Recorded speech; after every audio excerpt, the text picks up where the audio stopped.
विज्ञान की क्लास में आपका बहुत बहुत स्वागत है। हम ये एनसीईआरटी की 10th क्लास की बुक है और प्रश्न संख्या चल रहा है हमारा 38। हम अभ्यास प्रश्न कर रहे हैं इस समय। इससे पहले हम 5 क्वेश्चन करवा चुके हैं और छठा क्वेश्चन स्टार्ट कर रहे हैं। देखिए क्या है। एल्कोहल एवं ग्लूकोज जैसे यौगिकों में भी ये हाइड्रोजन होते हैं, लेकिन इनका वर्गीकरण अम्ल की तरह नहीं होता। एक क्रियाकलाप द्वारा इसे साबित कीजिए, बताइए, समझाइए। ठीक है, देखिए मैं एक तार लेता हूँ, ये तार हो गया, और इस तार से हमने एक बैटरी जोड़ दी है, ये बैटरी जोड़ दी, और फिर एक बल्ब भी हमने एक जोड़ दिया है। ठीक है, ये बल्ब का सिंबल मैंने बना दिया है, आपको थोड़ा आइडिया लग जाएगा आपको। ये बल्ब बना दिया और इससे एक हमने स्विच भी लगा दिया, ये स्विच लगा लिया। ठीक है, स्विच का ये कुंजी का निशान इस तरह से होता है, देखेंगे आप। और हमने इन तारों को 1 2 एक कील इसमें बांधी, एक कील इसमें बांधी, लोहे की कील। ठीक है, क्या आपको लग रहा है ये बल्ब जल जाएगा? अब भी नहीं जलेगा। एक ठंडा और एक गर्म तार, ये गर्म तार है इधर वाला, ये ठंडा तार है। ये विद्युत धारा इस तरह से जाती है। ठीक है, क्या ये बल्ब जल सकता है अब भी? तो आपको समझ में आएगा कि ये बल्ब तो नहीं जलेगा, क्योंकि ये दोनों को जॉइंट है ही नहीं। जब है नहीं तो क्यों जलेगा? तो ऐसा कुछ संबंध होना चाहिए। तो मान लिया हम एक रबर लगा देते हैं, रबर की एक डाट लगा देते हैं, और ये डाट हमने, अब जल सकता है बल्ब? अब भी नहीं जलेगा।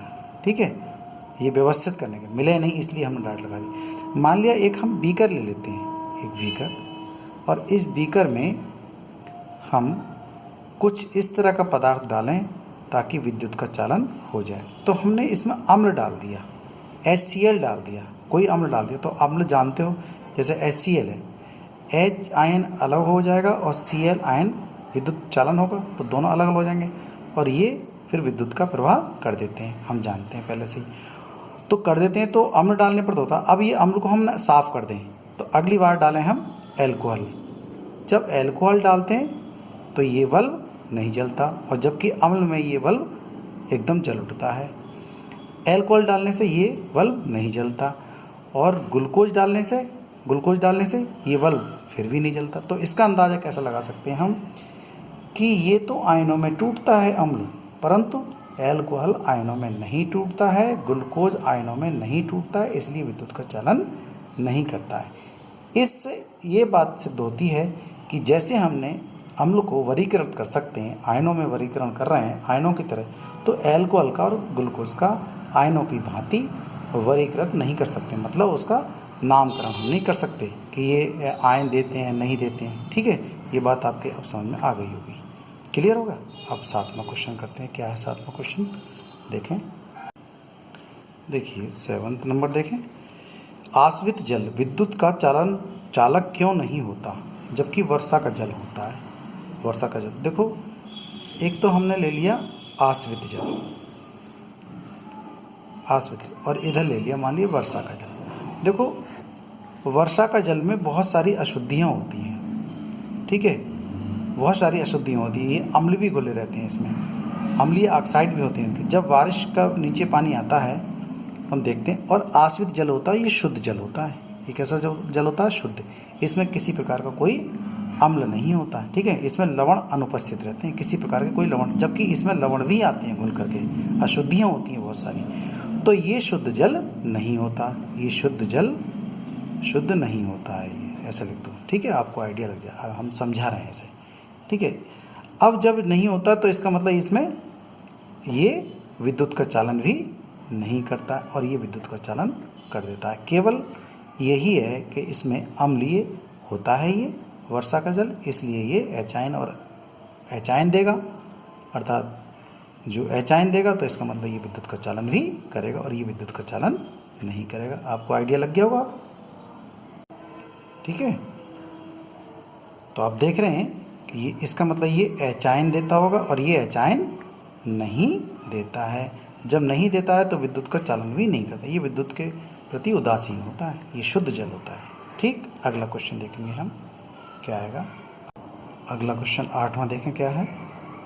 देखिए, जल की अनुपस्थिति में अम्ल का व्यवहार अम्लीय क्यों नहीं होता? जल की अनुपस्थिति में देखिए, जब ये जल है इसमें तो इसमें हम अम्ल डालते हैं। जैसे ही अम्ल डालते हैं तो अम्ल के दो भाग हो जाते हैं, एक एच आयन और शेष ऋण आयन। ठीक है, शेष ऋण आयन, ऋण आयन हो जाता है।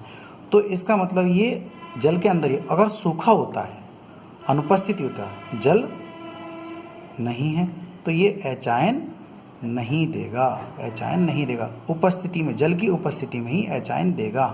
तो फिर क्या कहता है, जल की अनुपस्थिति में अम्ल का व्यवहार अम्लीय क्यों नहीं? तो जब अम्लीय नहीं हो सकता, हम जानते हैं कि अम्लीय कब होता है, जब एच आयन की सांद्रता होती उपस्थित होती है, तभी तो अम्लीय होता है, नहीं तो वो अम्लीय नहीं होता। तो ये अम्लीय विलयन नहीं बना पाएगा जब ये जल नहीं होगा। तो जैसे ये यहाँ पर अम्लीय विलयन उपस्थित नहीं हो पाएगा। जब नहीं हो पाएगा तो हम कह सकते हैं कि हाइड्रोजन आयन की उपस्थिति में ही अम्लीय प्रकृति प्रदर्शित होती है। तो यहाँ अम्लीय प्रकृति प्रदर्शित हो रही है, यहाँ अम्लीय प्रकृति प्रदर्शित नहीं हो रही है। ठीक है, इसलिए ये अम्ल के लक्षण प्रदर्शित नहीं होते हैं जल की अनुपस्थिति में। तो यहाँ पर जल की अनुपस्थिति यहाँ अब्सेंट है, जल अब्सेंट है, तो इसलिए एच आयन नहीं देंगे। जब नहीं देंगे तो इसका मतलब अम्लीय प्रकृति इसके अंदर अवलक्षित प्रदर्शित नहीं होगी। ओके, अगला देखते हैं 9 नंबर। 9 नंबर सवाल क्या है, देखिए 9 नंबर को हम लिखते हैं।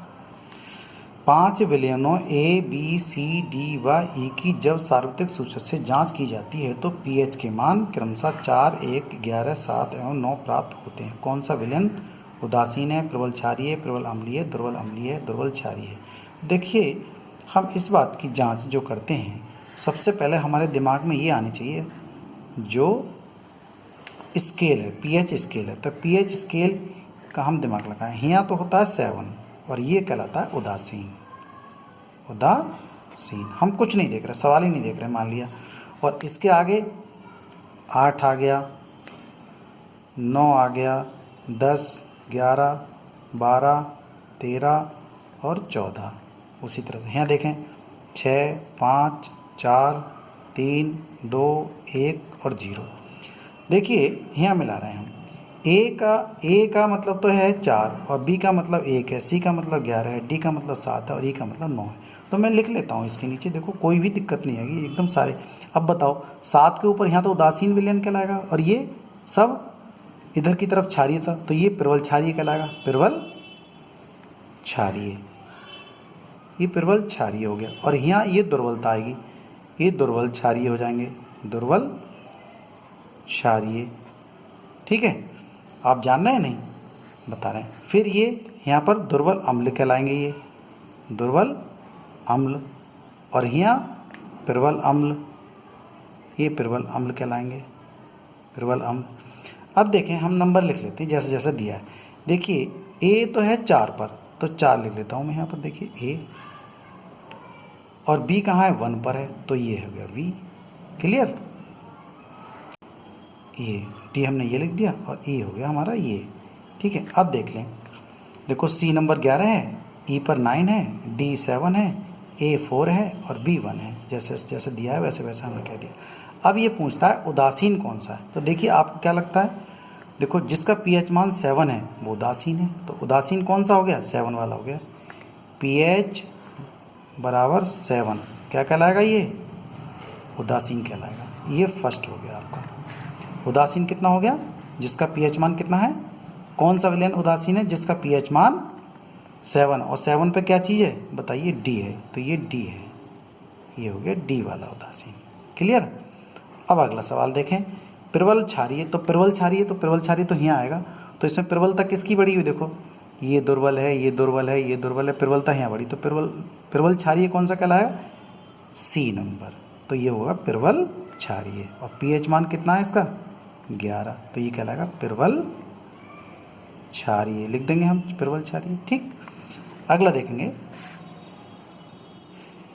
प्रबल अम्लीय, तो देखिए यहाँ प्रबल अम्लीय पर कौन है, बी है, प्रबल अम्ल पर कितना है, बी है, ये प्रबल अम्ल, तो ये हो गया प्रबल अम्ल। और प्रबल अम्लता कितनी है, उसका 1 है, पीएच मान कितना है 1, तो ये कहलाएगा प्रबल अम्लीय। आपके सब समझ में आ रहा होगा, मैं समझा रहा हूँ इसे, टेबल नहीं बना रहा हूँ इसकी, ठीक है।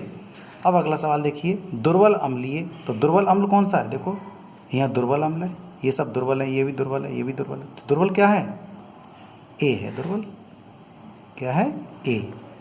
पीएच मान कितना है इसका 4 है, ये दुर्बल अम्ल हो गया, दुर्बल अम्ल, क्लियर। अब अगला सवाल देखते हैं हम क्या है, ई नंबर पे है दुर्बल क्षारीय, बताओ। तो दुर्बल क्षारीय कहाँ हो गया, देखिए दुर्बल क्षारीय, क्षार भी है और दुर्बल भी है, तो ये 9 नंबर पर हो गया। तो इसका मतलब ई है, ई क्या है और पीएच मान कितना है इसका 9, तो ये हो गया दुर्बल क्षारीय, क्लियर। आपको सब चीज़ क्लियर हो गई होगी। अब ये भी बताता है क्वेश्चन, क्या कहता है, पीएच के मानों को हाइड्रोजन के आयन की सांद्रता के आरोही क्रम में व्यवस्थित कीजिए। देखिए यहाँ हाइड्रोजन की हाइड्रोजन की सांद्रता सबसे कम होती है, हैं, और उससे धीरे धीरे ये बढ़ती जाती है इधर की तरफ लेफ्ट साइड में, और यहाँ पर हाइड्रोजन की सांद्रता धीरे धीरे कम होती बढ़ती चली जाएगी और सबसे ज़्यादा कहाँ होगी 0 पर जाकर, जिसका पीएच मान 0 होगा वहाँ हाइड्रोजन आयनों की सांद्रता सबसे अधिक होगी। अब खुद ही जान लीजिएगा कि यहाँ पर सबसे कम सांद्रता किसकी है, 11 की है।